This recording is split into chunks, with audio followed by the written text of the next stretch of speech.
The sky was not just an expanse of blue or a canopy of stars to Izuku Midoriya. It was a clock, a calendar, and the ultimate arbiter of his worth. Before he could properly read a children's book, Izuku could read the heavens. He knew the difference between a waxing gibbous and a waning crescent before he knew how to tie his shoes. He knew that when the sky was dark and the stars were lonely, the world felt heavy, as if his very bones were made of lead. And he knew that when the silver pearl of the full moon hung high and proud, his blood hummed like a live wire, filled with an energy that tasted like cold mint and static electricity. An emitter and transformation hybrid, Mrs. Midoriya, the doctor said, pushing his spectacles up the bridge of his nose. The harsh fluorescent lights of the clinic reflected off the lenses. It is incredibly rare. Highly conditional, but undeniably present. 4-year-old Izuku sat on the examination table, swinging his short legs. He didn't care about words like hybrid or conditional. All he heard was that he had a quirk. He wasn't going to be left behind. So, he can be a hero? Inko Midoriya asked, her hands clasped tightly together in her lap. Theoretically, the doctor mused, flipping through the charts on his clipboard. The quirk registry will likely classify it under lunar cycle or something similar. His body is a solar battery, but it doesn't process direct sunlight. Instead, his biology acts as a prism for the light reflected off the moon. As the lunar phase changes, the type and volume of energy he can synthesize changes dramatically. The doctor turned to Izuku, a condescending but fascinated smile on his face. "Show me again, young man," Izuku grinned. He squeezed his eyes shut, clenching his small, chubby fists. It was the middle of the afternoon, but outside, a faint, pale half-moon was visible in the blue sky. Izuku felt the familiar tug in his stomach, a pulling sensation, like the ocean drawing away from the shore. The doctor's clipboard suddenly trembled.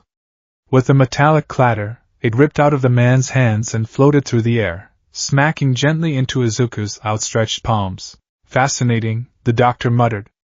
"Gravity manipulation tied to the tidal forces of a half-moon phase. But yesterday, your mother said you were making shadows dance on the wall? That was a new moon," Izuku chirped, holding the clipboard like a prize trophy. "It was dark outside." "Exactly. His power is entirely dependent on the lunar cycle and the ambient moonlight he can absorb," the doctor explained to Inko. "During the day, with the sun outshining the moon, his output will drop significantly, maybe down to 10 or 20% of its true capacity. At night, he will be much stronger, and his abilities will shift entirely every week. He will need to learn to adapt constantly." Inko exhaled a breath she had been holding for months, pulling Izuku into a tight hug. Izuku buried his face in her shoulder, a massive grin spreading across his face. He had a quirk. A cool one. He was going to be just like All Might, saving people with a fearless smile. But the joy of a 4-year-old is a fragile thing, easily shattered by the cruelty of the playground. What kind of hero only works the night shift? Katsuki Bakugo sneered, his hands popping with miniature, firecracker explosions. It was 2 weeks later. The boys were gathered at the edge of the sandbox in the local park. The sun was beating down harshly, offering no reprieve from the sweltering afternoon heat. Izuku stood in front of Katsuki, his bottom lip trembling. "I can work in the day too, Kaken," Izuku protested. "Yeah? Show me." Katsuki crossed his arms, smirking. The other kids in their small entourage leaned in, eager for a show. Izuku swallowed hard. He looked up at the sky. It was completely empty. The lunar calendar his mother had bought him said today was a new moon. The moon was between the earth and the sun. Its illuminated side was facing completely away from them. Izuku squeezed his eyes shut and focused on the shadows cast by the playground equipment. He tried to pull on them, tried to make them stretch or dampen the sound of the cicadas humming in the trees. He strained until his face turned red, but under the blazing afternoon sun, with no ambient moonlight to draw from, his connection to the new moon phase was practically non-existent. A tiny, pathetic wisp of darkness flickered at the edge of Katsuki's shadow, stretching maybe an inch before snapping back into place. Katsuki stared at the shadow. Then, he threw his head back and laughed. It was a sharp, mocking sound. "That's it," Katsuki wheezed. "You made a shadow slightly longer? What are you gonna do, Midoriya?" Give the villain a sunburn. Shade them to death? It's just a phase. Izuku pleaded, stepping forward, his eyes burning with unshed tears. When it's a half moon, I can pull things. When it's a full moon, I'm super strong. The doctor said so. Who cares what the doctor said? Katsuki shoved Izuku backward. Izuku stumbled, falling hard onto the sand. A hero has to be ready all the time. You think a villain is gonna check a calendar before they blow up a bank? Oh no, it's a full moon. We better wait until Midoriya is weak again. The other kids erupted into laughter. You're not a hero, Deku, Katsuki said, his voice dropping into a vicious sneer, looking down at Izuku with utter disdain. You're a part-timer. A defective extra. Don't even try to stand on the same stage as me. Izuku sat in the sand, the heat of the sun bearing down on his shoulders. He looked down at his small hands. He had a quirk. He had power. But Katsuki was right. What good was a power that disappeared when the sky decided to change its face? What good was a hero who had to check the calendar before saving a life? 10 years passed. Izuku Midoriya sat at his desk in the back of the classroom at Aldera Junior High, frantically scribbling in his notebook. He was 14 now, his unruly green hair practically a bird's nest, his uniform a little too large for his scrawny frame. The notebook in front of him was titled Hero Analysis for the Future, Volume 13. However, right next to it lay a very different kind of book, a thick, leather-bound astronomical almanac, heavily annotated with sticky notes, highlighted margins, and complex mathematical equations. Izuku tapped his pencil against his chin, checking his wristwatch. It wasn't just a standard digital watch, it was a high-end lunar phase chronometer. Date, Friday, April 12th. Current phase, waxing crescent, 18% illumination. Moonrise, 8:14 a.m. Moonset, 10:45 p.m. Current time, 2:30 p.m. Izuku mentally ran the numbers. Because the moon had risen in the morning, it was currently in the sky, though invisible to the naked eye against the glare of the sun. Because it was daylight, the sun's electromagnetic radiation was causing massive interference with his quirk. He estimated his current power output at roughly 14% of his nighttime maximum. Waxing crescent, Izuku thought, his mind racing.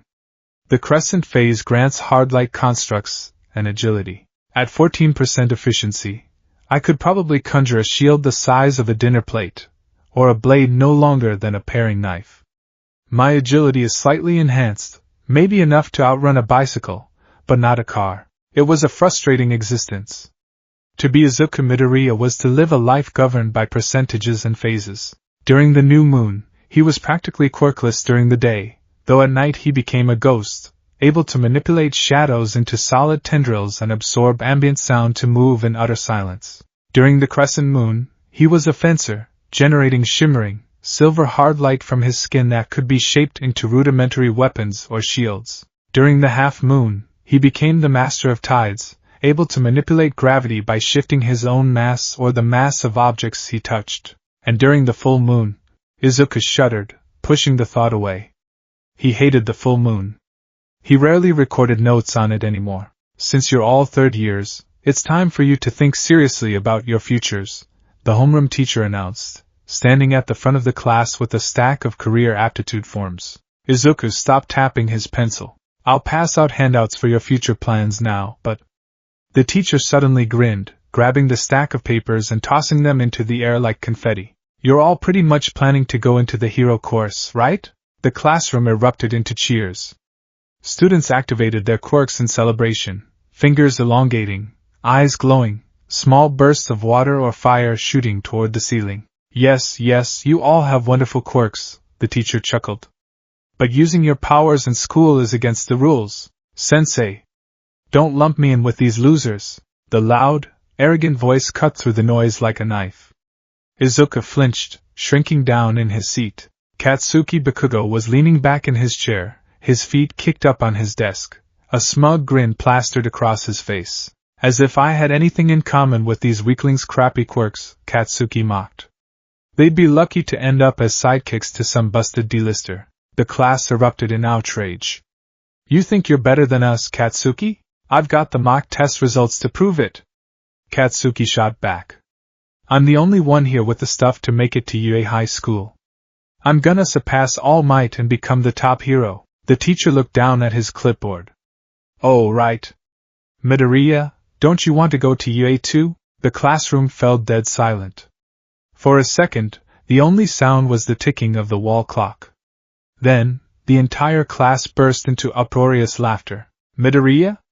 No way. You can't get into UA just by being a giant nerd. What's he gonna do? Asked the villains to reschedule the fight until nightfall. Izuku stood up quickly, his face burning bright red. They got rid of that rule. There's no rule against inconsistent quirks anymore. I could be the first. Besides, I can fight during the day, Boom! Before Izuku could finish, a massive explosion rocked his desk, blowing it in half and sending Izuku tumbling backward onto the floor. Smoke filled the back of the classroom. Izuku coughed, waving the smoke away, only to find Katsuki looming over him, his palms smoking and his red eyes narrowed in pure fury. Listen up, part-timer, Katsuki growled, his voice dangerously low. You're worse than the quirkless. You have a power, but it's a joke. You're a malfunctioning battery. Half the month you're useless, and the other half you're a liability. You think you can rub shoulders with me? And no. Kaken, I swear I'm not trying to compete with you. Izuku scrambled backward until his back hit the wall. It's been my dream since I was little. And I won't know unless I try. Try what? Katsuki yelled. The entrance exam is in February. Do you even know what phase it's going to be on the day of the practical? What if it's a new moon, huh? You gonna hide in the shadows while the rest of us actually destroy the robots? You'll die in the exams, Deku. Katsuki grabbed Izuku's notebook from the floor. Hero analysis for the future. He scoffed, pressing his palm against it.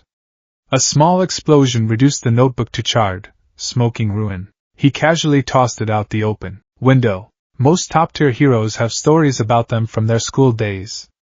I want the shine of being able to be called the only student to make it into UA. From this mediocre city public middle school, Katsuki said smoothly, turning away. He paused at the door, glancing back over his shoulder. If you want to be a hero so badly, there might be another way. Just pray that you're born with a real quirk in your next life, and take a swan dive off the roof of the building.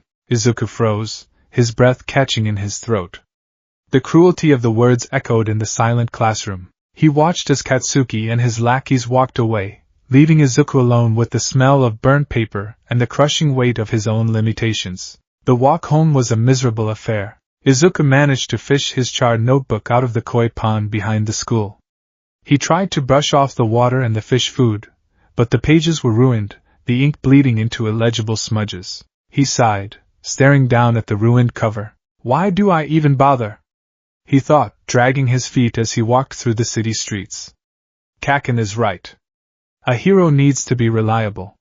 They need to be a pillar. How can I be a pillar of peace when the foundation of my power shifts every single day? He checked his watch again. 4:15 p.m. The sun was beginning its slow descent, painting the sky in hues of orange and bruised purple. The moon was still hidden in the brightness, a waxing crescent. Izuku turned off the main street, opting for the shortcut through a shaded underpass. The tunnel was dark, cool, and eerily quiet. His footsteps echoed off the concrete walls. He was so lost in his depressive thoughts that he didn't notice the strange, squelching sound coming from the sewer grate behind him. He didn't notice the smell of raw sewage and stagnant water filling the air. A medium-sized meat suit, perfect. Izuku stopped, his blood running cold. He turned around. Rising from the manhole cover was a towering mass of dark green, viscous sludge. It had no shape, no solid form, save for two bulbous eyes and a jagged set of teeth floating within the muck. Before Izuku could scream, the villain lunged. A wave of thick, suffocating sludge crashed into him, pinning his arms to his sides and wrapping around his throat. Izuku fell to his knees, his hands frantically clawing at the slime, but his fingers slipped uselessly through the liquid mass. Don't worry, the villain gurgled, his voice wet and distorted. I'm just taking over your body. It'll only hurt for about 45 seconds. Then, it'll all be over. Thanks for being my hero, kid. I needed to get away from that guy. Sludge forced its way up Izuku's nose and into his mouth. The taste was unimaginable, like rotting garbage in copper. Panic, cold and primal, seized his heart. He couldn't breathe. His lungs screamed for oxygen. I'm dying, Izuku thought, his vision beginning to blur with black spots. I'm actually going to die here. No. Survival instinct kicked in, overriding the panic. Izuku forced his eyes open. He looked past the villain, toward the end of the tunnel. Through the archway, he could see a sliver of the afternoon sky. Focus, his mind screamed. Time, 4:17 p.m. Phase, waxing crescent. Illumination, 18%. Light interference, high. He didn't have much power. It was daylight.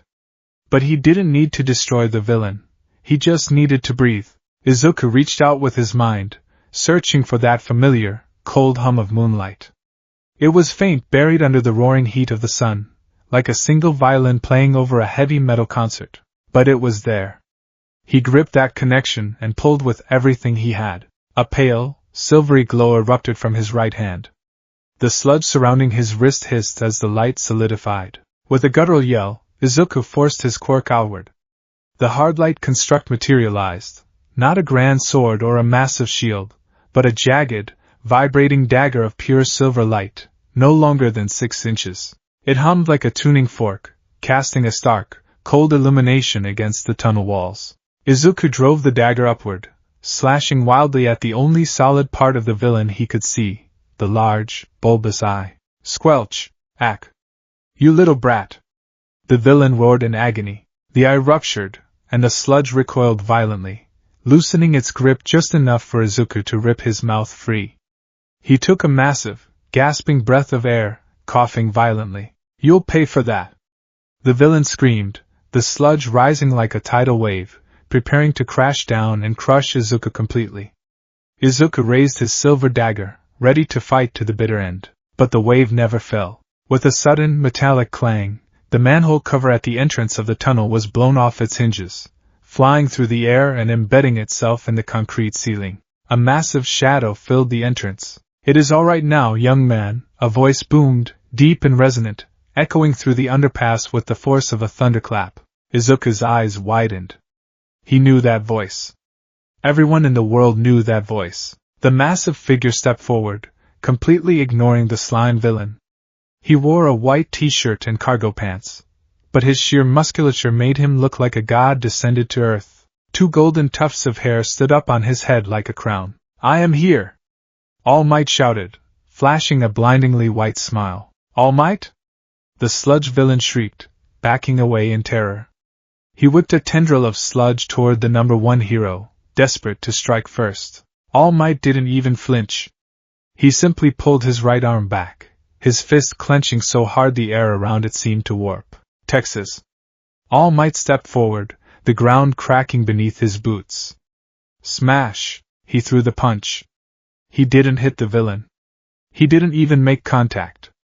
The pure, unadulterated wind pressure generated by the strike hit the sludge villain like a freight train. The air pressure was so intense it created a localized tornado within the tunnel. The villain was blown apart instantly, reduced to a splatter of rain hitting the walls.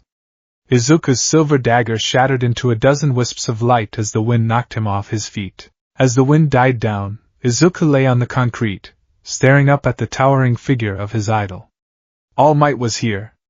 He had saved him. Izuku tried to speak, tried to say thank you, but the adrenaline crash hit him like a physical blow.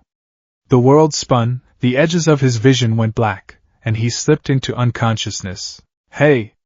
Wake up! Thought we lost you there. Izuku jolted awake, gasping for air. He was met with a light tapping on his cheek.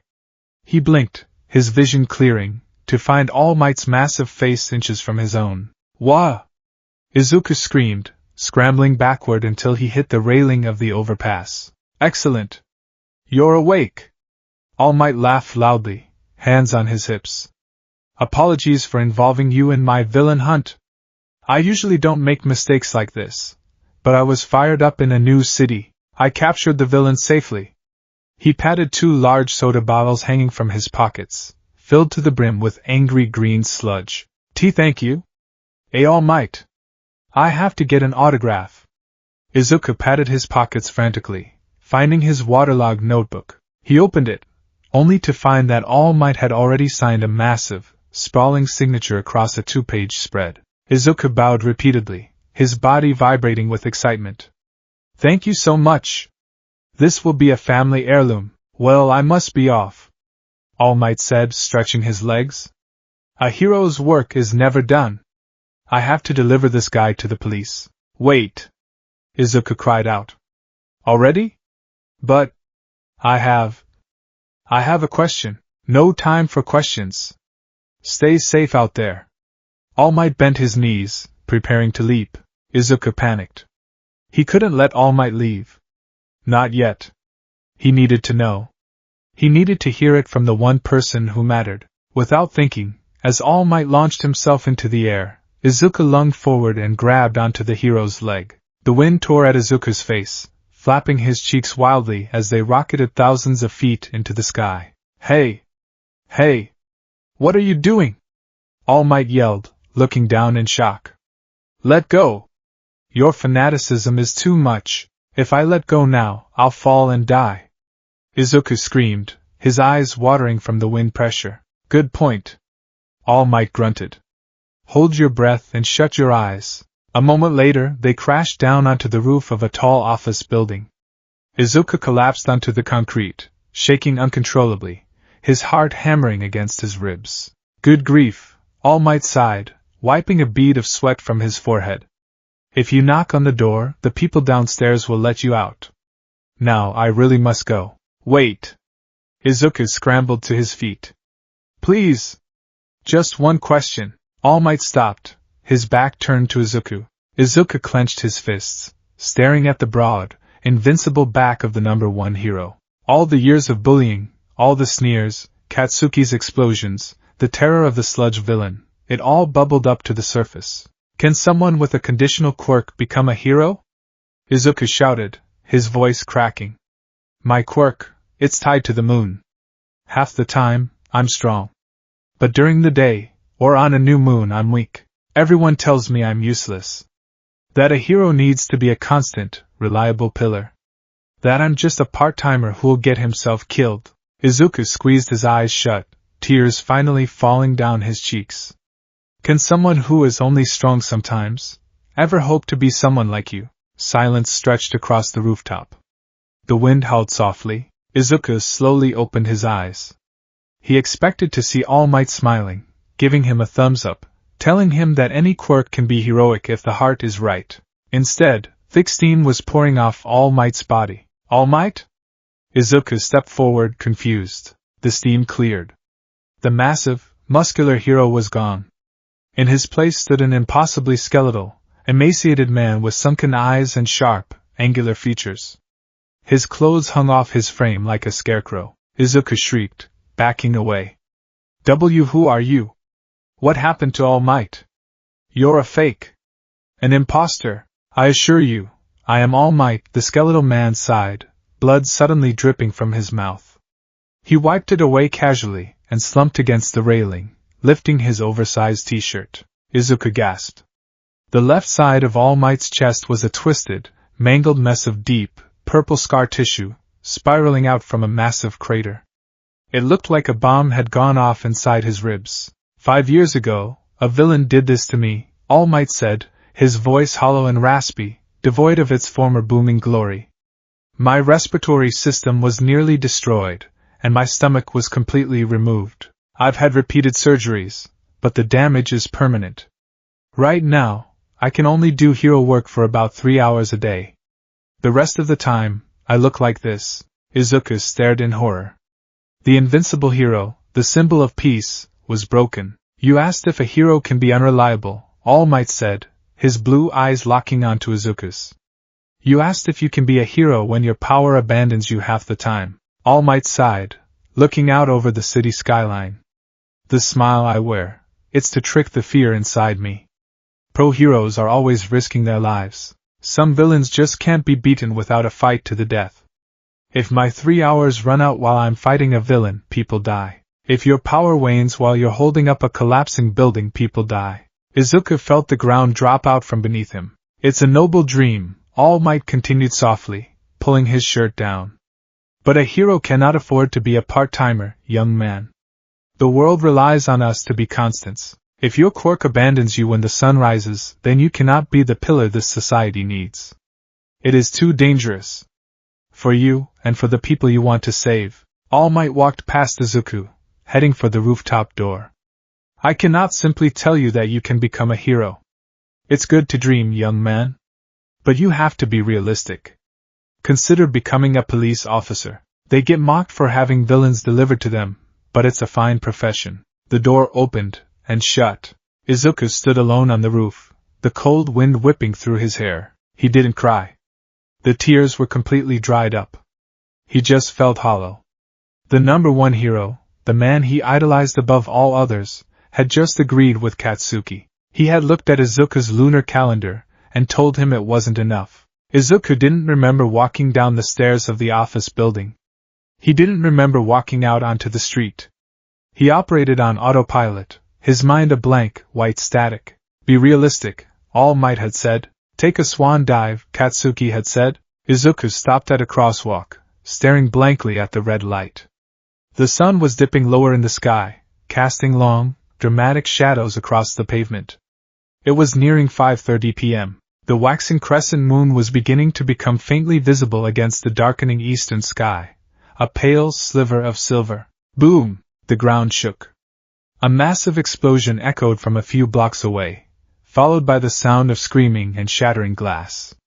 A plume of black smoke rose into the air. Izuku's legs moved before his brain could process the command. He ran toward the smoke. It was a habit born of years of hero chasing. He arrived at a shopping district. A massive crowd had formed, kept back by a police barricade. Several pro-heroes, Death Arms, Kamui Woods, Empty Lady, and Backdraft, were on the scene, but they weren't fighting. They were standing back, watching helplessly. Izuku pushed his way to the front of the crowd, looking past the barricade. His breath hitched in his throat. It was the sludge villain. He had dropped the bottles. When Izuku had grabbed his leg, All Might had dropped the villain. It was his fault. The sludge had grown massive, engulfing an entire alleyway. Fires were raging out of control, fueled by continuous, violent explosions coming from within the sludge itself. Izuku squinted through the smoke. In the center of the dark, swirling mass, he saw a face. Blonde hair. Red eyes. Katsuki? The villain had taken Katsuki hostage. Katsuki was suffocating, firing off explosions in a blind panic to get free. But his quirk was only feeding the fires and keeping the heroes at bay. We can't get near him! Death Arms shouted, shielding his face from the heat. The kid's explosions are too erratic. And I don't have a good grip to pull him out. My wood will catch fire. Kamui Woods gritted his teeth. I need at least a 2-lane road to get big. Empty Lady groaned, trapped in the narrow street. Izuku stared in horror. They weren't doing anything. The heroes were just waiting for someone with a better quirk to show up. But Katsuki didn't have time. His face was turning purple. The sludge was forcing its way into his nose and mouth, just like it had to Izuku. Katsuki's eyes met Izuku's through the crowd. They weren't angry. They weren't arrogant. They were terrified. They were begging for help. Izuku's mind went entirely blank. Before Death Arms could stop him, Izuku vaulted over the police barricade and sprinted full speed toward the raging inferno. Hey! Kid! Stop! You'll get yourself killed! Izuku didn't hear them. He didn't hear the crowd gasping. He only heard the roaring of the flames and his own heartbeat pounding in his ears. What am I doing? His mind finally screamed as the heat blasted against his skin. I can't fight him. It's still daytime.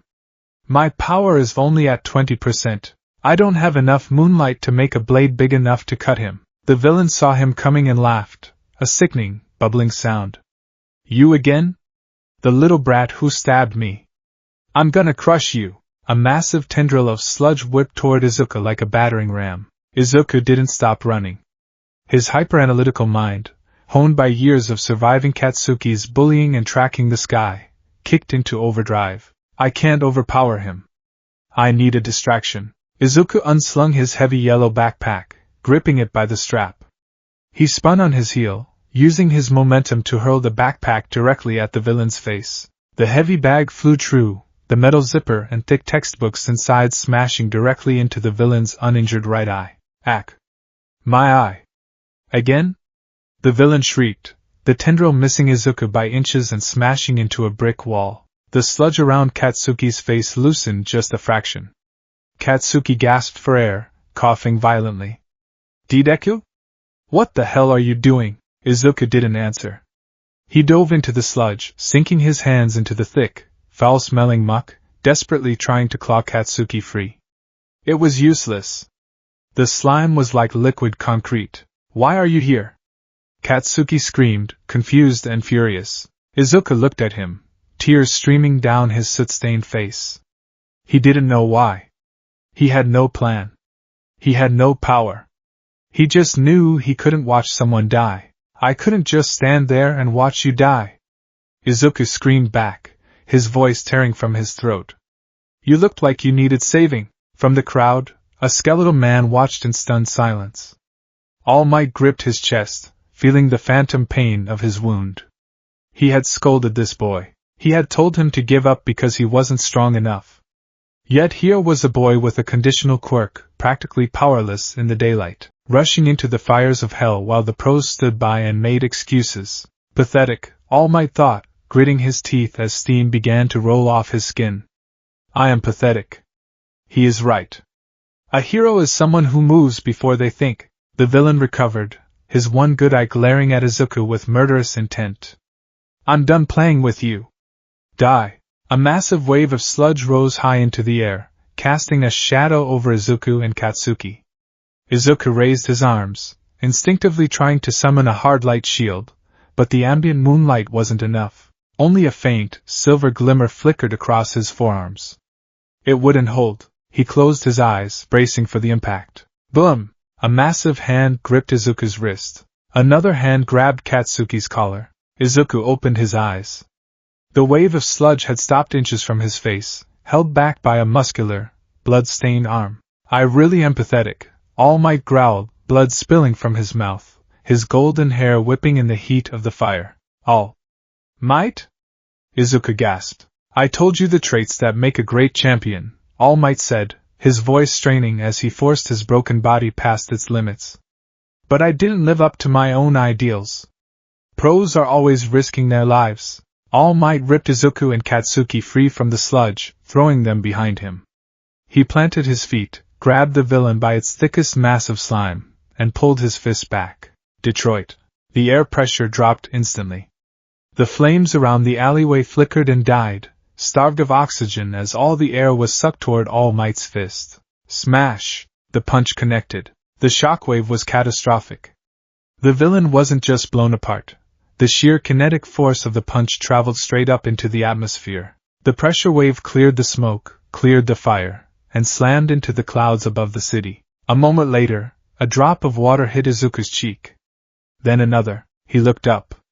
The sky had darkened, and rain was falling from a sudden, localized storm created by the updraft of All Might's punch. He had changed the weather. As the rain washed away the soot and the smell of burning rubber, the villain was reduced to scattered puddles of unconscious slime. All Might stood panting, his fist still raised to the sky. The crowd erupted into deafening cheers. The aftermath was a blur. The heroes quickly gathered the scattered sludge villain into secure containers. The paramedics checked on Katsuki, who was sitting on the back of an ambulance wrapped in a blanket, staring blankly at the ground. Izuku, on the other hand, was currently being chewed out by Death Arms and Kamui Woods. What were you thinking, kid? Death Arms yelled, pointing a finger in Izuku's face. That was incredibly reckless. You don't have a combat quirk suited for this situation. You could have gotten yourself and the hostage killed. There is a fine line between bravery and suicide, Kamui Woods added sternly. Leave it to the professionals next time. Do you understand? Why yes, sir, Izuku muttered, looking down at his shoes. He felt a deep, crushing exhaustion settling into his bones. The adrenaline was gone, leaving only the reality of his failure. He had rushed in, but he hadn't done anything. All Might had to save him. Again. Meanwhile, Empty Lady was praising Katsuki. Wow, you have a really strong quirk, kid. Once you learn some control, you'll make an amazing pro-hero. Katsuki didn't say a word.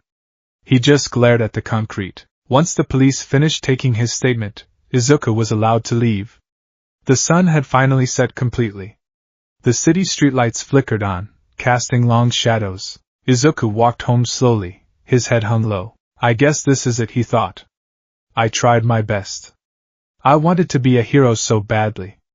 But All Might was right. I'm too inconsistent. I can't protect anyone. It's time to let the dream die. DKU. Izuku flinched, turning around. Katsuki was jogging down the street toward him, panting heavily. He stopped a few feet away, his fists clenched, his red eyes blazing. Listen to me, you defective part-timer! Katsuki yelled, pointing an accusatory finger at Izuku's chest. I didn't ask for your help. And you didn't save me. Got it? I was doing just fine on my own. I don't owe you a damn thing. Don't you ever look down on me again. Katsuki spun on his heel and stomped away, his shoulders tense. Izuku watched him go, a small, sad smile on his face. Classic Kaken. At least he's okay. Izuku turned back around to continue his walk. I am here. All Might suddenly launched out of an alleyway, striking a dynamic pose in the middle of the empty street. Izuku yelped, stumbling backward. All Might?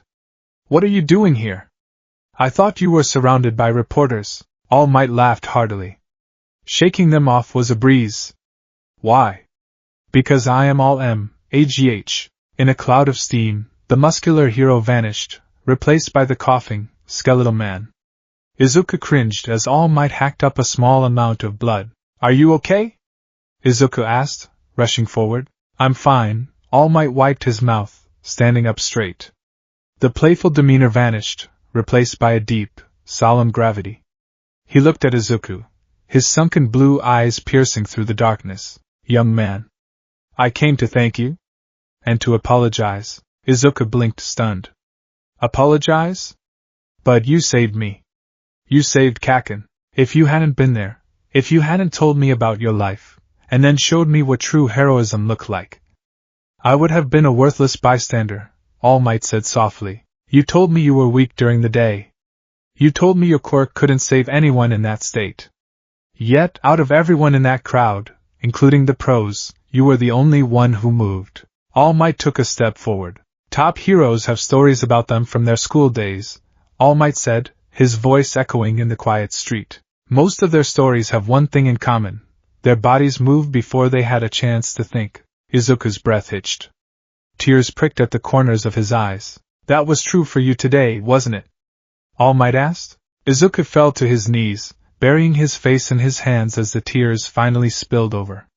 He sobbed, the sound echoing in the night air. All the years of being told he was a freak, a part-timer, a defective battery.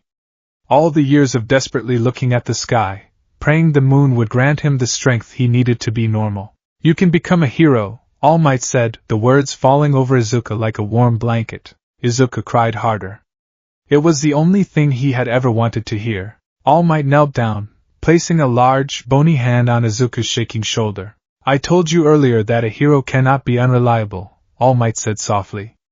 I told you that your quirk, because it fluctuates, makes you a liability. I was wrong. A quirk does not make a hero reliable. The heart does. Izuku wiped his eyes, looking up at the skeletal man. You have a power tied to the moon, All Might said, looking up at the sky. The waxing crescent was shining brightly now, unhindered by the sun. It cast a pale, silver glow over the street. It changes. It wanes. It is unpredictable. If you rely solely on your quirk, you will fail. All Might looked back at Izuku, his eyes blazing with an intense, unyielding fire. I cannot give you a new quirk, young man. I cannot change the way you were born, All Might said. But I can teach you how to fight when your power abandons you. I can teach you how to analyze your enemies, how to use martial arts, how to turn your mind into a weapon that never wanes. All Might stood up, offering his hand to Izuku. I want to personally train you, Izuku Midoriya. I want to teach you how to be a hero not just in the dark, but in the light of day. I want to show the world that even a shifting tide can carve through stone. Will you accept my offer? Izuku looked at the hand extended toward him. He felt the cold, familiar hum of the crescent moon in his veins. But for the first time in his life, he didn't care about the phase. He didn't care about the percentage of his power. He reached up and grabbed All Might's hand, his grip tight and resolute. Yes, Izuku said, his voice steady. I will. Above them, the silver sliver of the moon shone like a drawn blade against the night sky, watching as the boy who had spent his whole life looking up finally prepared to rise. The smell of Dagoba Municipal Beach Park was something that defied simple description. It was a potent, gag-inducing cocktail of rotting kelp, oxidized iron, stagnant seawater, and decades of forgotten garbage baking under the sun. Wow, Izuku muttered, pulling his middle school uniform jacket up over his nose. I knew people dumped trash here, but this is a mountain range. Standing beside him, looking entirely out of place amidst the rusted refrigerators and blown-out tires, was Toshinori Yagi, the skeletal form of the number one hero, All Might. The ocean breeze whipped through his overly large white t-shirt, making him look even more fragile. Sad, isn't it? All Might sighed, looking out over the sea of refuse. Decades ago, this was a beautiful stretch of sand, but ocean currents bring in illegal dumping, and people take advantage of the mess to hide their own broken appliances.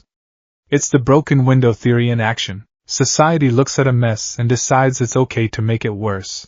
All Might turned to Izuku, his sunken blue eyes piercing. Pro-heroes today are so focused on fighting flashy villains that they ignore the foundation of heroism, public service. Cleaning up the community, helping the common man. If you want to be a hero, Izuku Midoriya, you must build your foundation here. Izuku looked at the mountains of trash. Some of the piles were 3 stories high. You want me to clean the whole beach? I want you to restore the horizon, All Might corrected, pulling a crumpled piece of paper from his pocket and handing it to Izuku. This is the aim to pass, American Dream Plan. It's a grueling, 10-month training schedule designed specifically for you. Izuku unfolded the paper. It was incredibly detailed, accounting for his diet, sleep schedule, and school hours. But what caught his eye were the margins. They were filled with lunar cycle charts, weather patterns, and tidal shifts. Your quirk, lunar cycle, is an incredible tool, but it is deeply unreliable, All Might explained, stepping up onto a half-buried washing machine.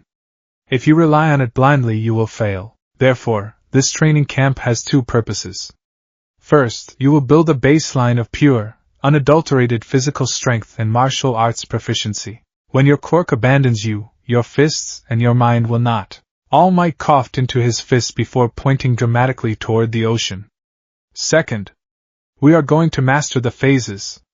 Every week, your body changes. You need to learn how to move, how to fight, and how to lift heavy objects in all 4 phases of your quirk. You will move this trash using the specific abilities the moon grants you, and when the moon is hidden, you will use raw muscle. Izuku looked down at his scrawny arms, then up at the daunting mountain of scrap metal. He felt the familiar, faint pull of the moon in his chest. Today was a waning crescent. His body felt light, a slight hum of silver energy resting just beneath his skin. He clenched his fists, determination burning in his green eyes. Right, Izuku nodded. Let's get to work. The first month was unadulterated agony. Izuku quickly learned that tracking the moon was no longer just a hobby. It was a matter of survival. He began carrying a heavy, leather-bound journal everywhere he went, filling it with meticulous notes. He didn't just track the phases anymore. He tracked the meteorology. August 14th. Phase, new moon, 0% illumination. Weather overcast. The new moon was Izuku's darkest time, both literally and figuratively. Without ambient moonlight to act as a catalyst, his physical strength dropped to below that of an average teenager. The new moon granted him the ability to manipulate shadows and dampen sound, excellent for stealth, but completely useless for lifting a rusted Ford pickup truck out of the sand. Push with your legs, young Midoriya. Leverage is the key to martial arts and heavy lifting. All Might barked, sitting comfortably atop a stack of tires. Izuku gritted his teeth, his muscles burning as he strained against the back bumper of the truck. Sweat poured down his face. The sun was beating down on him. There was no magic silver aura to save him today, there was no gravity manipulation. It was just bone, muscle, and willpower. I can't. Izuku gasped, his knees buckling. In a real fight, a villain won't care if the moon is dark. All Might shouted, though not unkindly. If a building is collapsing on civilians during a new moon, will you tell them to wait a week? Push, Izuku screamed, digging his worn sneakers into the sand, and shoved. The truck groaned, its rusted tires rolling forward exactly 1 inch. Izuku collapsed into the sand, wheezing violently. All Might hopped down, offering him a water bottle. Good. That was 1 inch further than yesterday. In the darkness, you must be your own light. August 21st. Phase, first quarter/half moon, 50% illumination. Weather, clear skies. The transition to the half-moon phase was always jarring. When the moon was cut exactly in half by the Earth's shadow, Izuku's biology shifted. The hum in his blood turned into a deep, rhythmic thrumming, like the crashing of ocean tides. This was his gravity phase. All right, Midoriya. The half-moon is in the sky. All Might called out. Show me control. Izuku stood before a massive, iron safe half buried in the sand. He reached out, placing his bare hands against the rusted metal. He closed his eyes, feeling the ambient moonlight filtering down through the atmosphere. He visualized the mass of the safe, feeling its tether to the earth. Shift the tide, Izuku thought. His hands glowed with a faint, deep purple aura. He exerted his will, pulling the gravity away from the safe. With a sickening shlurk sound, the 2-ton iron safe popped out of the sand as if it weighed no more than a cardboard box. Izuku lifted it over his head with incredible ease. Amazing! All Might cheered. Now throw it to the scrap pile. Izuku grinned, feeling invincible. He hurled the safe. As it flew through the air, Izuku severed his quirk's connection to it. Gravity reasserted itself instantly. The 2-ton safe crashed into a pile of washing machines with a deafening crunch, flattening them. Woohoo! Izuku cheered. Suddenly, a wave of intense nausea hit him. The world spun sideways. His vision doubled, and a sharp, stabbing pain spiked right behind his eyes. Izuku dropped to his hands and knees, emptying the contents of his stomach into the sand. Blood dripped from his left nostril. All Might rushed over, kneeling beside him. Easy, easy. Breathe, my boy, and my head. Izuku groaned, clutching his temples. It feels like my brain is being squeezed. Gravity manipulation is incredibly taxing on the user's equilibrium, All Might explained gently, wiping the blood from Izuku's nose with a handkerchief. You are altering the fundamental forces of physics. Your inner ear, your blood pressure, your spinal fluid, they all react to the sudden shifts in mass. If you increase an object's gravity too much, the backlash could rupture the blood vessels in your brain. Izuku spat the taste of bile out of his mouth. So, I have a limit. Everything has a limit, All Might said. You must learn exactly how much mass you can alter before your body gives out. Precision, Izuku. Not just power. September 5th. Phase, full moon, 100% illumination. Weather, clear skies. Izuku hated the full moon. It was 10 p.m. The beach was bathed in a blinding, silvery glow. The moon hung in the sky like a giant, glaring eye. Izuku stood in the center of the beach, his head thrown back, screaming. A brilliant, ethereal silver light poured from his skin, illuminating the area around him like a flare. His green hair floated wildly in the air, defying gravity. His muscles bulged, thrumming with an overwhelming, terrifying amount of power. But it wasn't just physical strength. It was a chemical overload in his brain. The unadulterated moonlight acted like a heavy dose of adrenaline and cortisol mixed together. He felt feral. He felt angry. Every heartbeat sounded like a war drum. Midoriya! Focus! All Might yelled from a safe distance, holding a stopwatch. Rag! Izuku lunged forward, moving faster than the eye could track. He slammed his fists into a rusted city bus. The sheer kinetic force of his strike crumpled the reinforced steel like wet tissue paper. He grabbed the bumper, his silver aura flaring violently, and ripped the entire front half of the bus off with his bare hands. He threw it over his shoulder, sending it crashing into the ocean 50 yards away. He was breathing heavily, his eyes glowing a solid, pupilless silver. He looked toward All Might, his teeth bared in an animalistic snarl. Izuku. Look at me. All Might commanded, his voice dropping its cheerful facade, adopting the commanding tone of the #1 hero. Izuku growled, taking a step toward his mentor. His higher reasoning was slipping. The moon was telling him to break, to smash, to conquer. 10 seconds, All Might said, standing perfectly still. Breathe. Remember who you are. You are not a beast. You are a hero. Izuku squeezed his eyes shut, gripping his own hair. He forced himself to think of his mother's smile. He forced himself to think of UA High School. He forced himself to remember the pathetic feeling of being weak under the new moon. I control it, Izuku thought, his mental voice cutting through the feral static in his mind. It does not control me. Slowly, the silver aura dimmed. Izuku dropped to his knees, panting heavily. The glow in his eyes faded back to normal green. The overwhelming rage evaporated, leaving him feeling cold, hollow, and deeply ashamed. All Might walked over, placing a comforting hand on his shoulder. 2 minutes and 40 seconds. That's 30 seconds longer than last month before you lost control. It's too dangerous, Izuku whispered, staring at his trembling hands. If I go feral during the entrance exam, I could kill another student. I can't think straight. It's like someone else is at the wheel. Then we keep working, All Might said firmly. You cannot fear your own power, Izuku. The full moon is your ultimate weapon. But a sword with no hilt will only cut the one who wields it. You must forge the hilt. Meditation. Discipline. We will conquer the wolf inside you. October 19th. Phase waning crescent, 20% illumination. Weather light rain. The crescent phase was where Izuku felt the most elegant. It was raining heavily. The beach was slick with mud. Izuku stood in a fighting stance, wearing a ratty tank top, rain pouring down his face. The crescent phase drastically increased his agility, and allowed him to manifest solid constructs of hard light. Because of the rain blocking the ambient moonlight, his output was reduced, but he had learned to compress what little light he had to increase its density. Again.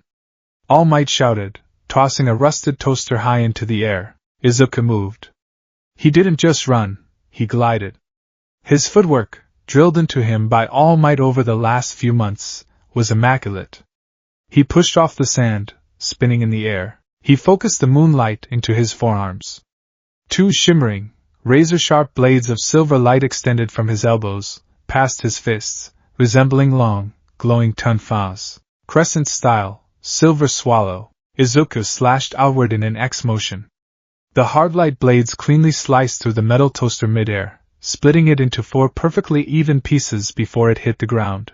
Izuku landed gracefully, the silver blades dissipating into a mist of light. Excellent precision! All Might clapped. Your construct generation is becoming faster. But remember, the hard light is brittle. If a villain with an enhancement quirk strikes your blades directly, they will shatter. Right. Izuku nodded, opening his soaked journal. He jotted down a quick note. Hard light density scales with ambient absorption.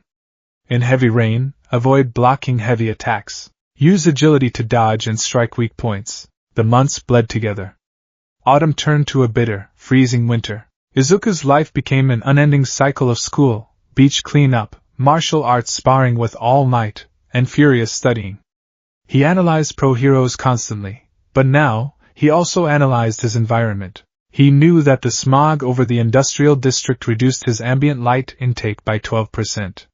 He knew that a clear winter night, with no humidity in the air, increased his power by 8%. He knew the exact hour of moonrise and moonset every single day. Slowly, imperceptibly, Izuku Midoriya changed. The scrawny, trembling boy who had nearly been suffocated by a sludge villain was gone. The constant heavy lifting and martial arts training under All Might had packed dense, functional muscle onto his frame. His posture straightened. His shoulders broadened, and his eyes changed. They no longer held the frantic, desperate hope of a child begging for a miracle. They held the calm, calculating determination of an astronomer who knew exactly how the universe operated. At school, Katsuki Bakugo noticed the change. He hated it. Izuku no longer flinched when Katsuki yelled. He no longer shrank away from explosions. One day, when Katsuki had slammed his hand on Izuku's desk, threatening him, Izuku had merely looked up, checked his lunar watch, noted it was a half moon, and calmly asked Katsuki to move his hand before he made it heavy enough to break his wrist.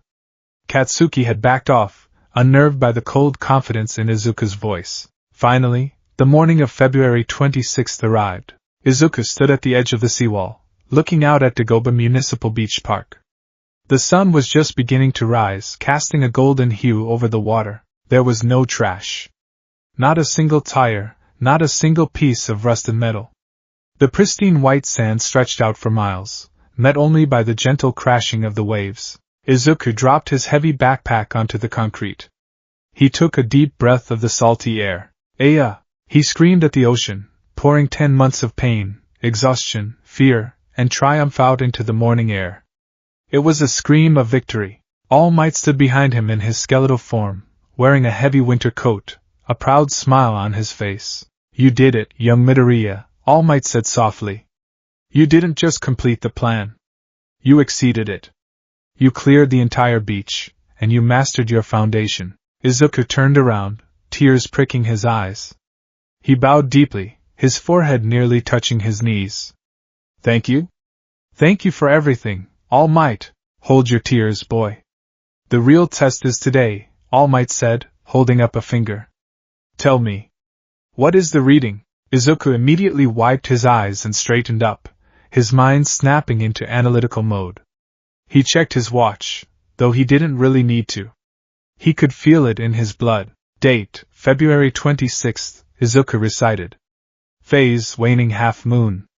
Illumination, 53%. The moon is currently in the sky, but the sun is rising, which means massive solar interference. Cloud cover is minimal, roughly 10% cirrus clouds. Estimated power output during the exam, 35% of my maximum half-moon capacity. And your ability today? All Might pressed. Gravity manipulation and tidal mass shifting, Izuku answered firmly. At 35% efficiency, I can alter the gravity of objects up to approximately 3 tons before risking a cerebral hemorrhage. I can reduce my own gravity to increase my jump height and fall speed. Perfect, All Might smiled. You know your limits. You know your strengths. Now, go out there and show Yui High School what a shifting tide can do. Standing in front of the massive, towering H-shaped gates of Yui High School, Izuku felt a sudden wave of nerves wash over him. He was actually here. The premier hero academy in Japan.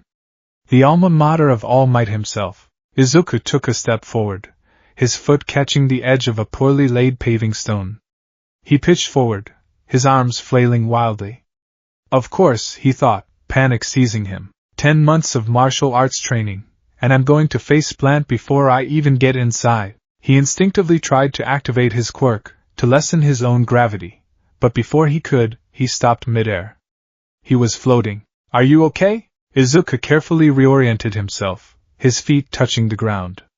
He turned to see a girl with short, bobbed brown hair and large, warm brown eyes. She was wearing a slightly oversized winter coat and had her hands pressed together. I used my quirk on you, sorry. The girl smiled brightly. It's my quirk, zero gravity. I figured it would be bad luck if you tripped right before the exam. Izuku's eyes widened. Zero gravity? Wow. That's amazing. My quirk is linked to the moon, and right now we're in a waning half phase, which gives me gravity manipulation too. It's like we're perfectly synced today. The girl blinked, looking slightly overwhelmed by his sudden burst of nerdy enthusiasm, but she laughed, a sweet, bubbling sound. Linked to the moon? That sounds super romantic. I'm Ochiko Uraraka. Good luck today. She waved and hurried inside. Izuku stood there, his face burning red. I talked to a girl. And she didn't call me a part-timer. The written exam went smoothly. Izuku had spent months studying astrophysics, mechanical engineering, to understand how to break things optimally with gravity, and hero law. He breezed through the test. Then came the orientation for the practical exam. Izuku sat in the massive auditorium, wedged between Katsuki Bakugo and another student. Down on the stage, the voice hero, Present Mike, was explaining the rules with obnoxiously loud enthusiasm. As it says in the application requirements, you listeners will be conducting a 10-minute mock urban battle. Present Mike shouted, posing dramatically. You'll be dropped into one of several mock city centers. There are 3 types of villain bots worth 1, 2, and 3 points respectively. Use your quirks to rack up points, Izuku muttered under his breath, frantically writing in his notebook. 3 types of bots, varying points. That implies varying armor thickness and speed. If I use gravity to crush a 3-pointer, I'll need to exert at least. Shut up, Deku, Katsuki hissed, glaring at him out of the corner of his eye.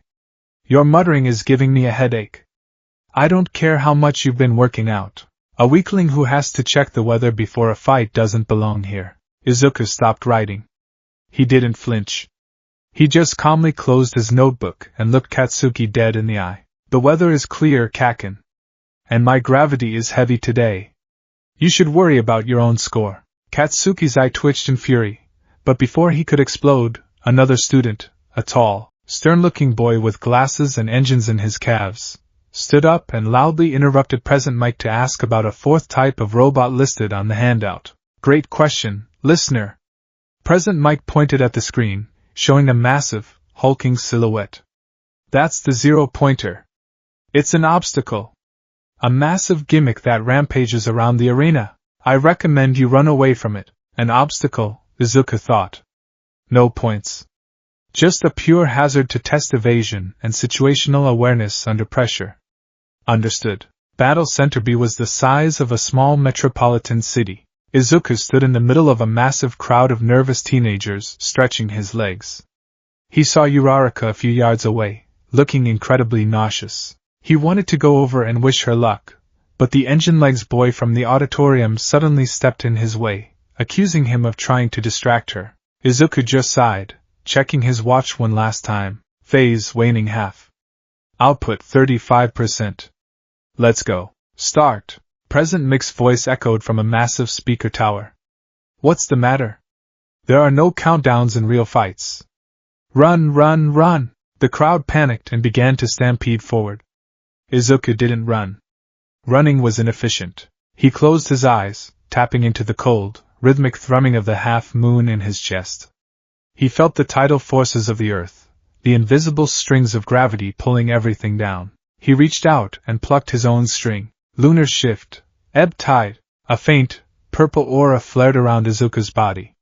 He drastically reduced his own mass, making himself lighter than a feather. He bent his knees and pushed off the concrete. With a resounding crack, the ground beneath his feet shattered, and Izuku launched himself 50 feet into the air, flying straight over the heads of the panicking crowd and directly over the massive gates. Whoa! Look at that guy! Someone shouted below.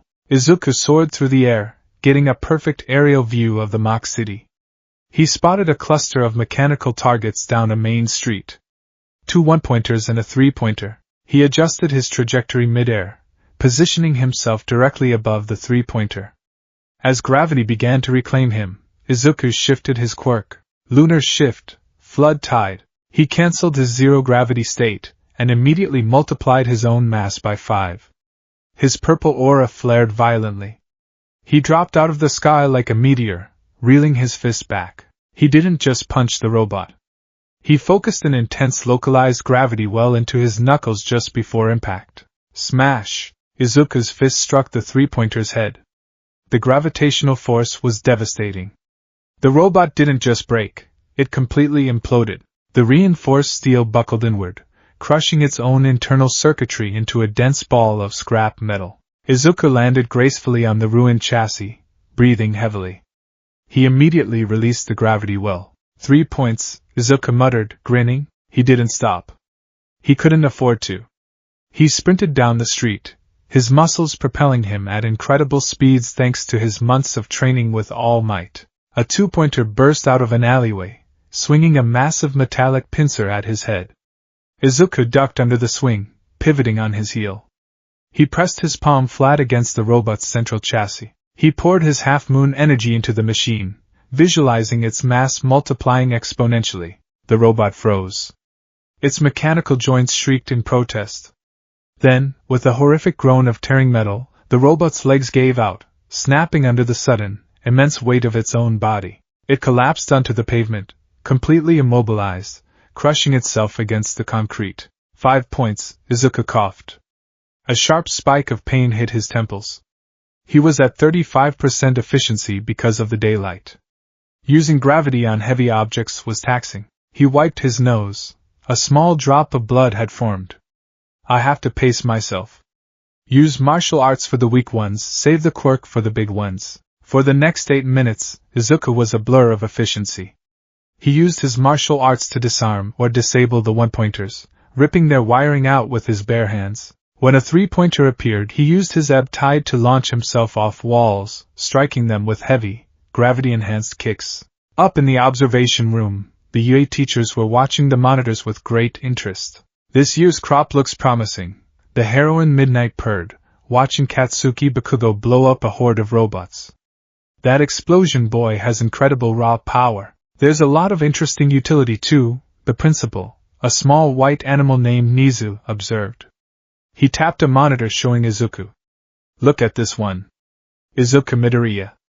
Quirk registry says lunar cycle. It appears to be granting him localized gravitokinesis today. He's destroying the robots by manipulating their mass. Highly strategic. He's smart, a dark-haired, tired-looking man named Aizawa noted.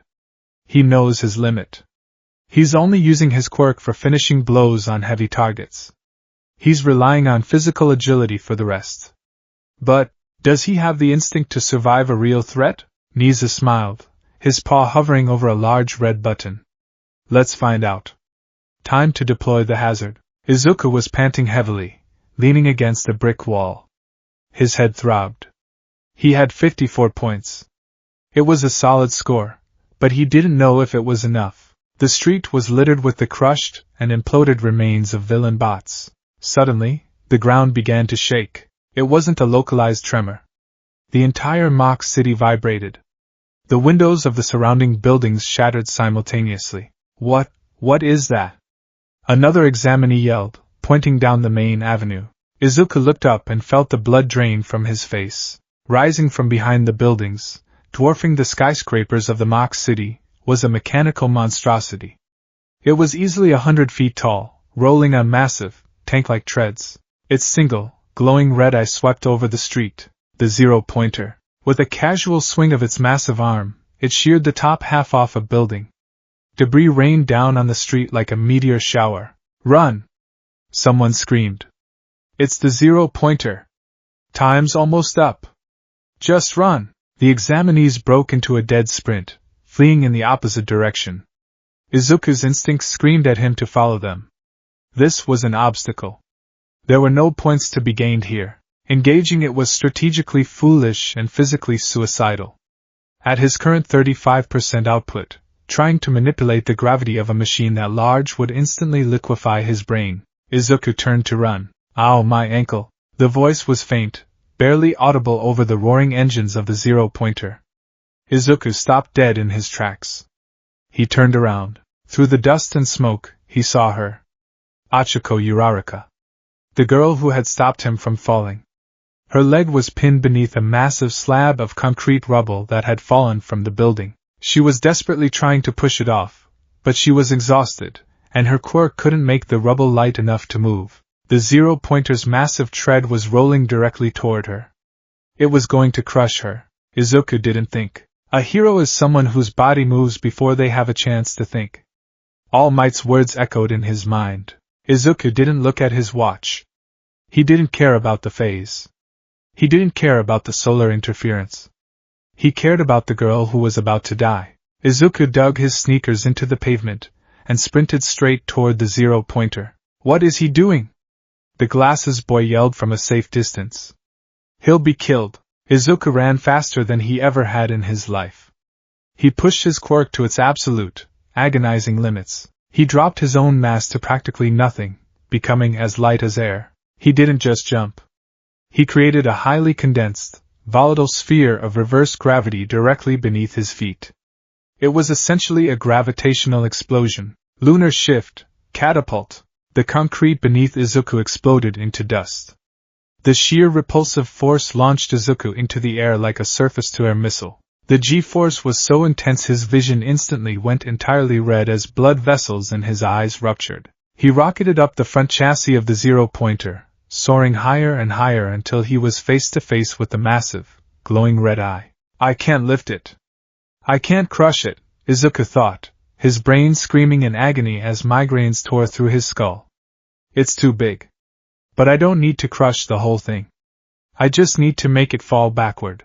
Izuku cancelled his zero-gravity state. He was suspended in midair, perfectly aligned with the robot's face. He pulled every single ounce of half-moon energy from his cells. The faint, deep purple aura surrounding his body didn't flare outward. Instead, it condensed, violently sucking inward until it coated his right arm in a thick, vibrating sheen of pure gravitational force. He was essentially wrapping his arm in a miniature black hole. Smay away awash. Izuku drove his fist directly into the center of the zero-pointer's faceplate. The impact was deafening. It wasn't the sound of an explosion. It was the horrifying sound of physics breaking. The localized gravity well violently tore the armor plating inward, shredding the internal engine block. But more importantly, the sheer kinetic and gravitational force transferred entirely into the upper half of the robot. The zero-pointer's head was suddenly subjected to the weight of a battleship. The massive robot's spine buckled. The machine let out a mechanical screech that sounded almost like a wail before it toppled backward, crashing to the ground with an earthquake-inducing thud. Far away from Uraraka, silence fell over the arena, save for the sound of falling debris. High above the ground, Izuku's momentum died. He hung in the air for a fraction of a second. I did it, he thought, a massive, bloody grin spreading across his face. Then, gravity reasserted itself. Izuku began to fall. It was a long, deadly drop. He tried to reach out, tried to activate his ebb tide to lighten his body and float to the ground. Nothing happened. The cold hum of the moon in his blood was gone. His quirk was completely, utterly exhausted. He had burned through his entire solar battery in one devastating strike. Oh, Izuku thought, the wind rushing past his ears. I'm going to die. He closed his eyes, bracing for the impact. Slap! Something soft hit him hard across the face. Suddenly, the terrifying sensation of falling vanished. Izuku opened his bloodshot eyes. He was floating horizontally, a few feet off the ground. Uraraka, limping and bleeding from her forehead, had managed to crawl forward and slap his cheek just before he hit the pavement, activating her zero-gravity. Release! Uraraka gasped, pressing her fingertips together. Izuku dropped the remaining 3 feet, hitting the pavement with a heavy thud. He groaned, his entire body screaming in agony. His right arm, the one he had used to punch the robot, was completely purple and bruised, the muscles heavily torn from the gravitational backlash. His nose and ears were bleeding. Are you okay?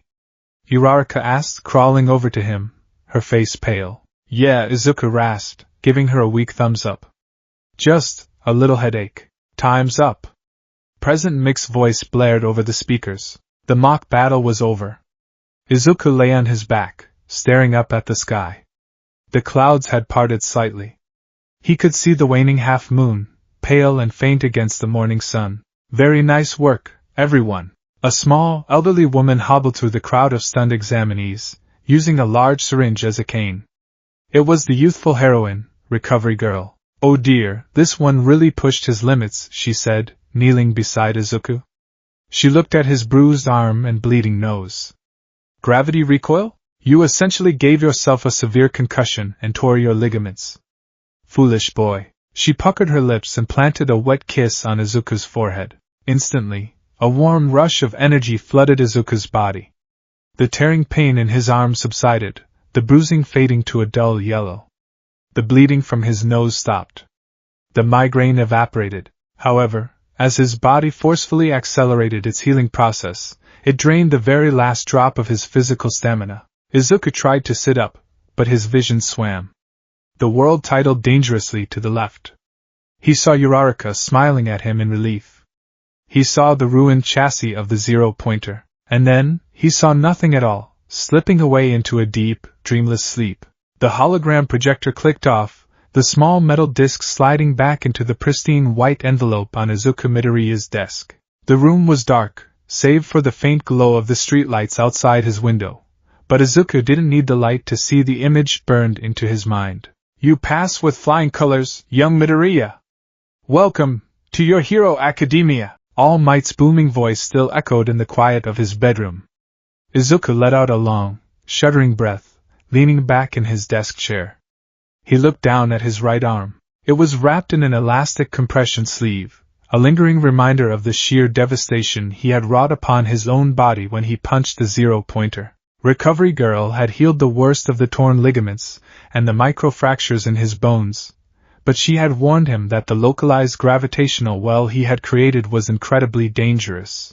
You treated your own arm like the event horizon of a black hole, child. Do it again without proper conditioning, and I won't be able to put the pieces back together. Izuku clenched his fist. The pain was practically gone, replaced by a deep, thrumming heat that had been building steadily over the past 3 days. He flipped open his leather-bound journal to the current date, April 10th. First day of UA High School. Lunar phase, waxing gibbous, 85% illumination. State, nearing full moon. Elevated aggression. High physical enhancement. Ambient light saturation at critical levels. Izuku took a deep breath, trying to calm his racing heart. The waxing gibbous phase was a double-edged sword. As the moon swelled toward its full, blinding peak, so did his power. His body was currently acting like an overcharged solar battery, aggressively absorbing ambient moonlight even through the cloud cover of the previous night. He felt strong. Too strong. His skin hummed with a faint, almost imperceptible silver sheen. His blood felt thick and hot, like liquid adrenaline pumping through his veins. During the new moon, he was a ghost. During the half moon, he was the master of gravity. But during the gibbous and full moon phases, he was a pure, unadulterated brawler. The danger of the gibbous phase was the emotional bleed-over. It made him hyperactive, confident to the point of arrogance, and easily agitated. He had to keep a tight leash on his temper today. Izuku! Breakfast is ready. You don't want to be late for your first day. His mother called from the kitchen. Coming, Mom! Izuku called back. He stood up, grabbed his brand new UE uniform, the gray blazer with the green stripes, the red tie, and quickly put it on. It fit perfectly, tailored to the dense muscle he had packed on over the last 10 months at Dagoba Beach. He looked at himself in the mirror. His green eyes caught the light, flashing for a split second with a cold, silver ring around the iris.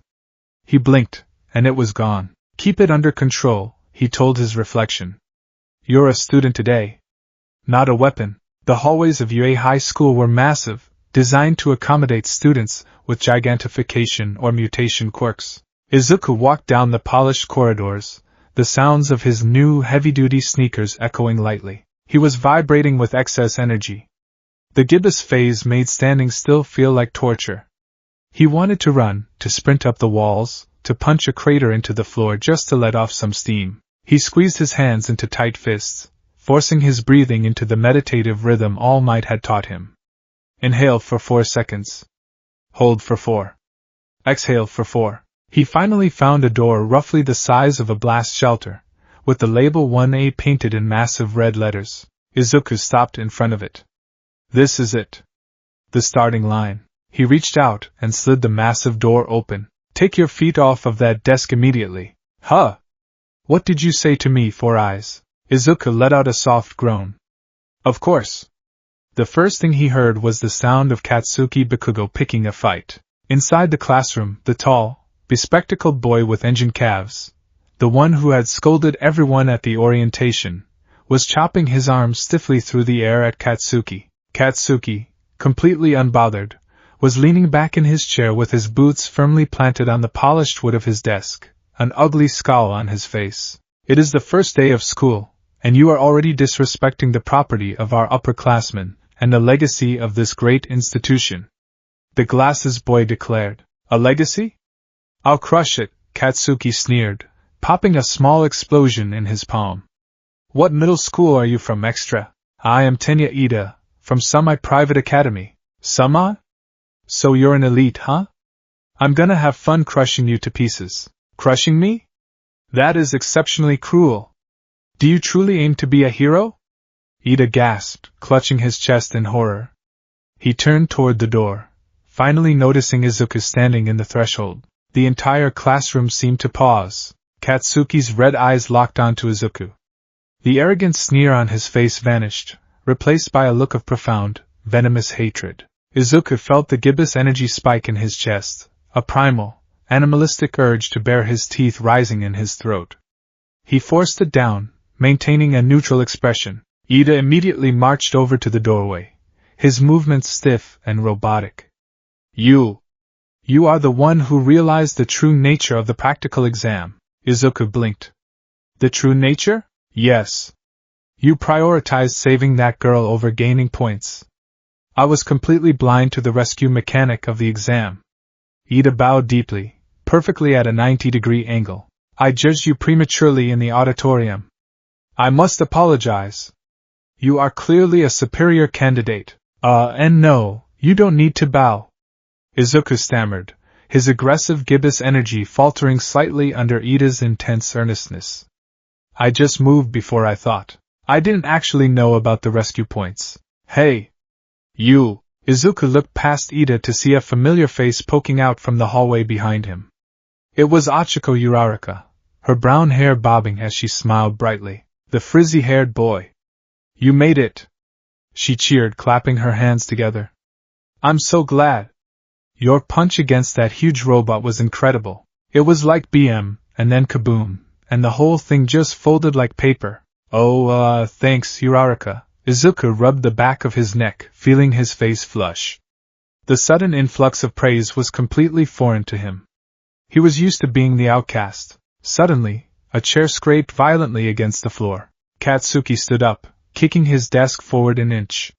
He stormed down the aisle, shoving Ida roughly to the side. He stopped inches from Izuku's face, his palms smoking, the smell of burnt caramel filling the air. You! Katsuki growled, his voice trembling with barely contained rage. You lied to me, Deku. Izuku met his gaze. The silver ring in Izuku's irises flared back to life. The gibbous phase demanded he stand his ground. I didn't lie about anything, Kaken. Bullshit! Katsuki yelled, grabbing the collar of Izuku's blazer. You've been playing the victim for 10 years. Whining about how your quirk is weak. How you're just a battery. But I saw the footage from the exam. You folded a building-sized robot with one punch.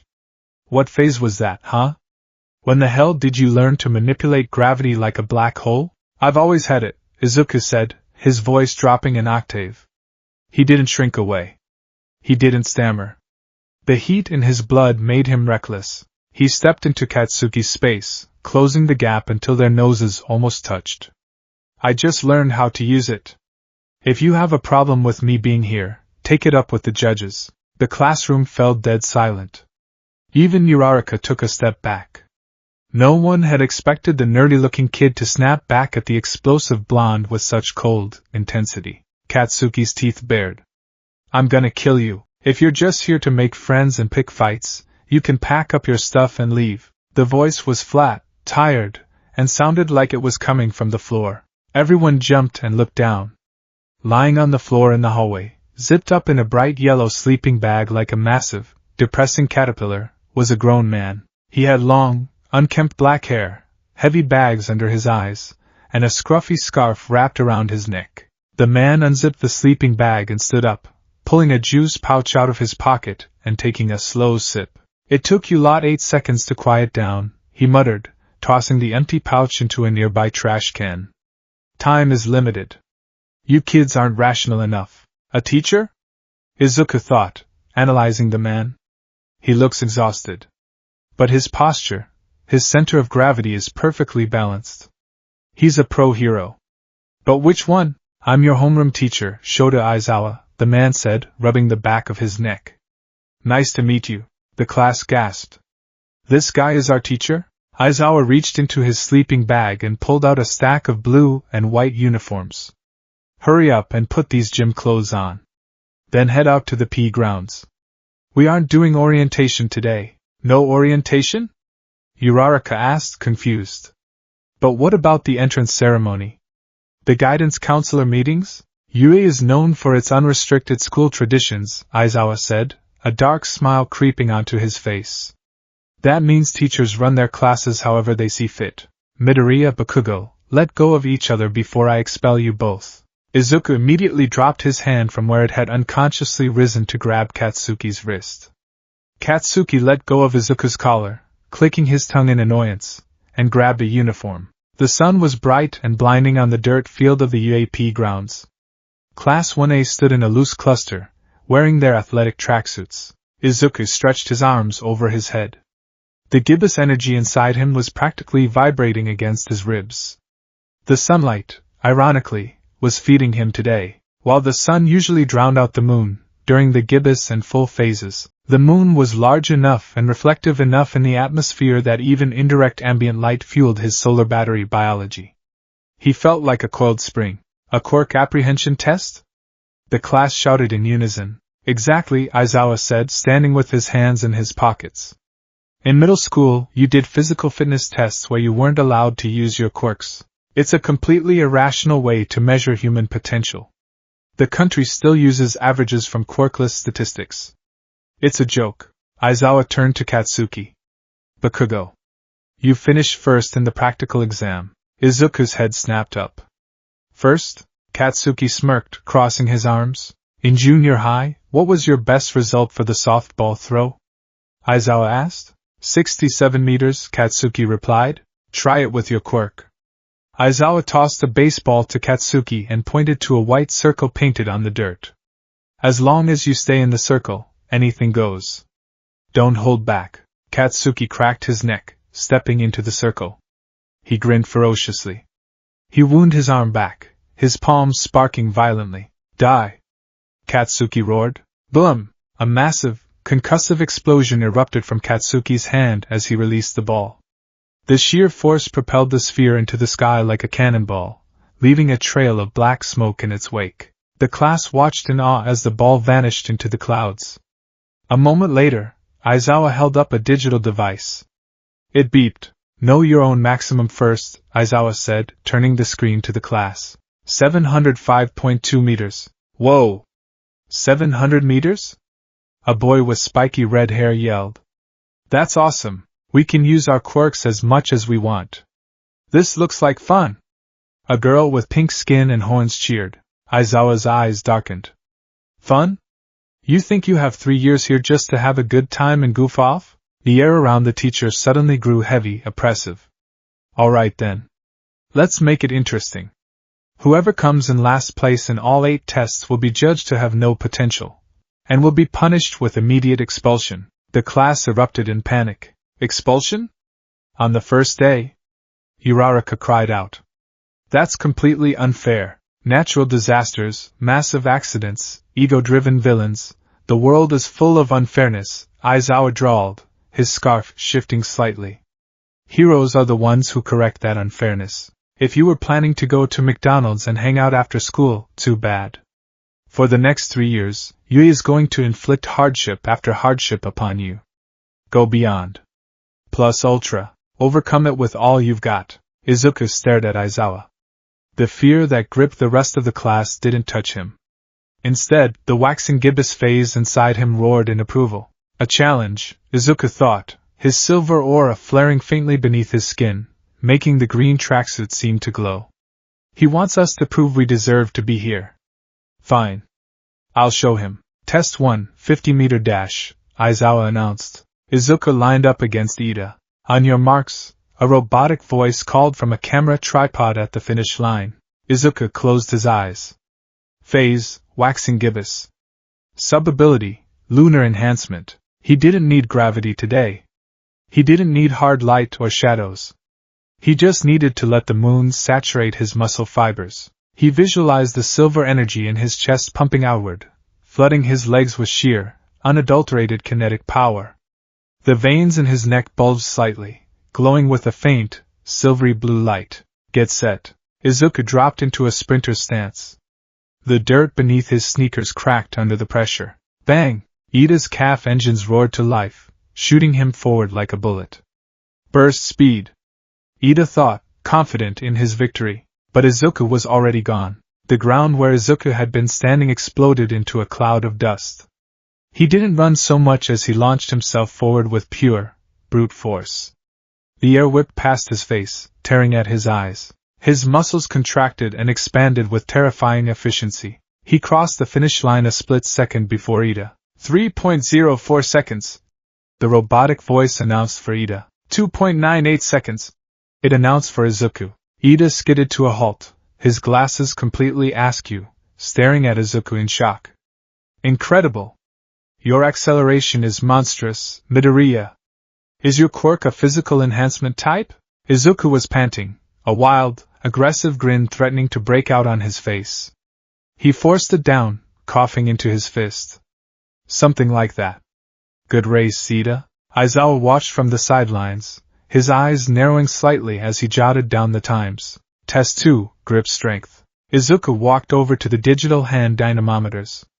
A tall student with 6 arms, Mizo Shoji, had just scored an impressive 540 kilograms. Izuku grabbed the device. The gibbous energy was begging to be released. He let the silver aura coat his hand, increasing his bone density and muscle contraction tenfold.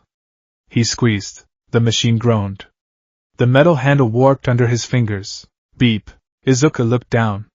610 kilograms. He had nearly crushed the internal sensors.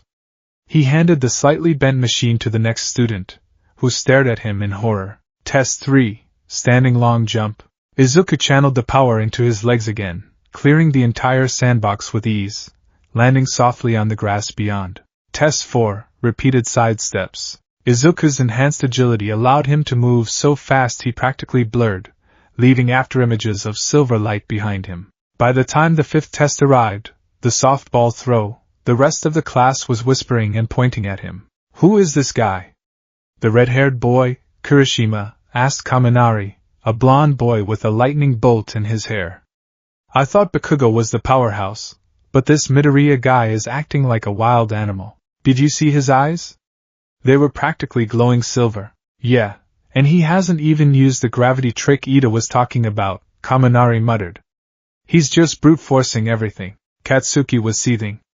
Every time Izuku scored high, Katsuki's eye twitched. He remembered the weak, defenseless kid crying in the sandbox. The cognitive dissonance was tearing him apart. How did he hide this for 10 years? Midoriya, Aizawa called out, holding up a softball. Your turn. Izuku stepped into the white circle. The ball felt light in his hand, almost weightless. I'm doing well, Izuku thought, his heart hammering against his ribs. The gibbous phase was making him dizzy with adrenaline. I'm dominating the physical tests. If I throw this with 100% of my gibbous strength, I can break Katsuki's record. I can prove to everyone that I'm not a part-timer anymore. Izuku widened his stance. He closed his eyes and opened the floodgates. Instantly, a brilliant, blinding silver aura erupted from his body. His green hair floated upward, defying gravity, tips glowing white. The air around him grew cold, smelling strongly of ozone and static. The sheer volume of energy he was manifesting kicked up a swirling wind in the dirt circle. The class gasped, shielding their eyes. Whoa! That's so bright! Ashido yelped. Izuku reeled his arm back. He could feel the power pooling in his shoulder, ready to be unleashed. He felt invincible. He was a god of the sky. Go beyond! Izuku roared in his mind. He threw his arm forward with all his might. But right at the exact moment of release, something horrible happened. The silver light vanished. It wasn't a fade, it was an abrupt, violent cessation. It felt as though someone had poured a bucket of liquid nitrogen directly into Izuku's veins. The thrumming heat, the aggressive high, the godlike strength, it was all stripped away in a microsecond, leaving behind nothing but a tired, 14-year-old boy. Izuku's arm, now devoid of enhancement, jerked forward awkwardly. The ball slipped from his fingers with a pathetic plop. It bounced twice in the dirt, and rolled to a stop. Aizawa held up the scanner. 46.2 meters. Izuku stumbled forward, catching his balance. He stared at his empty hands in utter shock. The moon was gone. He couldn't feel it. For the first time since he was 4 years old, His inner sky was completely black. I erased your quirk, a cold voice said. Izuku spun around. Aizawa was glaring at him. His long black hair was floating wildly in the air, defying gravity. But it was his eyes that were terrifying. They were glowing a fierce, blood red, completely devoid of empathy. The scarf around his neck was unwinding, floating around him like a nest of vipers. That ridiculous entrance exam, Aizawa sneered, his voice dripping with disdain. It's completely irrational. It lets kids like you slip through the cracks. You erased my quirk? Izuku stammered, the sudden loss of the gibbous aggression making him feel small and vulnerable. He recognized the goggles hanging around Aizawa's neck. Those goggles. You can erase quirks by looking at people. You're the erasure hero. Eraserhead. Eraserhead? Never heard of him, someone in the class muttered. I have, Izuku said automatically, his fanboy instincts kicking in despite his panic. He's an underground hero. He avoids the media to keep his quirk a secret in combat. From what I've observed, Aizawa continued, ignoring the murmurs, you don't have control over your own baseline, do you, Midoriya? Izuku froze. Aizawa stepped forward, his red eyes boring into Izuku's soul. I read your file. Lunar cycle. Your power fluctuates daily based on celestial mechanics. Today, you are riding the high of a waxing gibbous. You feel strong. You feel fast. You feel like you can't be beaten. Aizawa stopped just outside the circle. But you're a fraud. Izuku flinched as if he had been slapped. You're using today's specific phase as a crutch, Aizawa challenged, his voice raising so the whole class could hear. You threw yourself into these physical tests with no technique, just raw, unadulterated power fed to you by the calendar. You fight like a mindless brawler today because the moon tells you to. Tell me, what happens tomorrow? Aizawa pointed a finger at Izuku's chest. What happens when you face a villain on a new moon? What happens when you have no silver aura to save you? Do you run away? Do you suddenly become a stealth hero and cower in the shadows? If your fighting style changes entirely every single week, you have no true martial foundation. You're unpredictable, yes, but mostly to yourself. Izuku stared at the ground. Aizawa's words hit harder than any punch All Might had ever thrown at Dagoba Beach.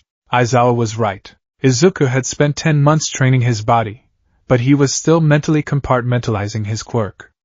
When it was half moon, he acted like a sniper, using gravity from afar. When it was gibbous, he acted like a berserker, rushing in without thought.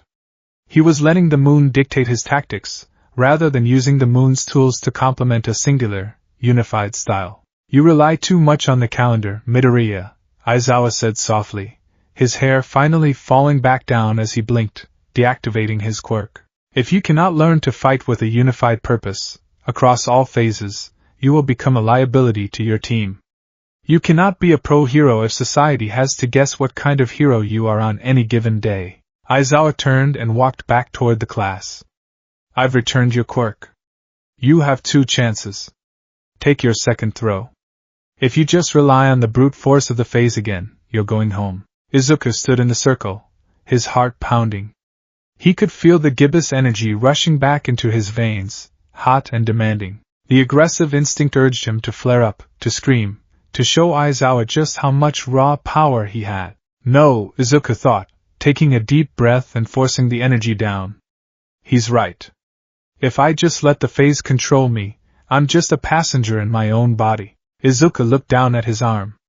He remembered the pain of the 0-pointer. He remembered All Might's martial arts training on the beach. A unified style, Izuku realized. I need to stop treating my phases as different people. I am Izuku Midoriya. I punch, I kick, I analyze.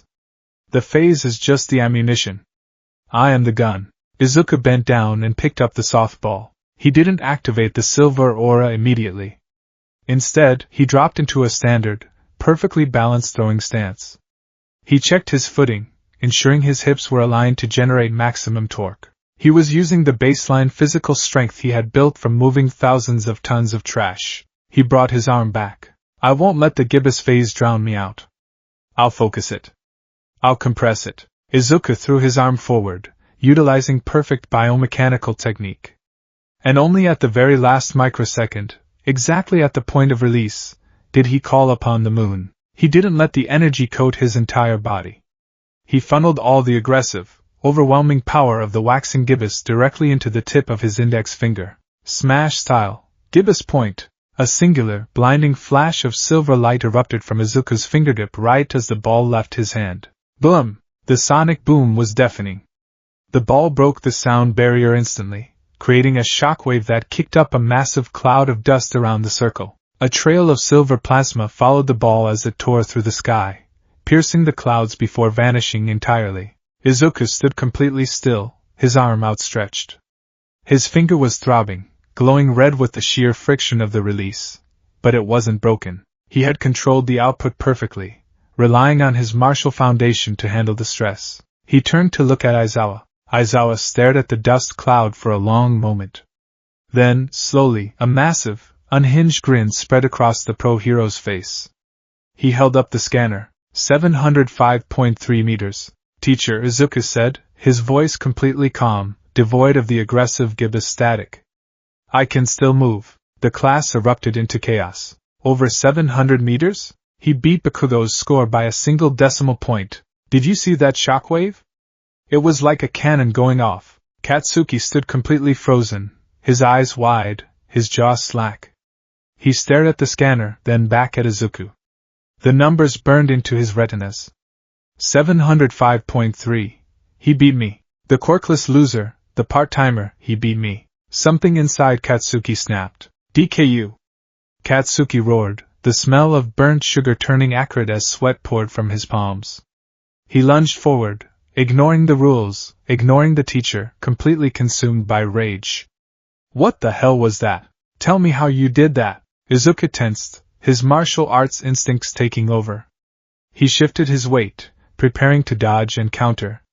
He didn't need the silver aura to slip a wild right hook. But before Katsuki could reach him, a thick, gray cloth wrapped tightly around Katsuki's torso, binding his arms to his sides. Katsuki hit the ground face first, grunting as he struggled against the incredibly tough fabric. What is this stuff? I can't break it. It's a carbon fiber capture weapon woven with special metal alloy wire, Aizawa said, gripping the end of the scarf. His eyes were glowing red again, erasing Katsuki's explosions. Stand down, Bakugo. You're acting like a child. Aizawa blinked, his hair falling. He unraveled the scarf, letting Katsuki scramble back to his feet. Katsuki was panting, glaring daggers at Izuku, but he didn't attack again. We're wasting time, Aizawa sighed, walking past them. Whoever's next, step up. The rest of the tests passed in a blur.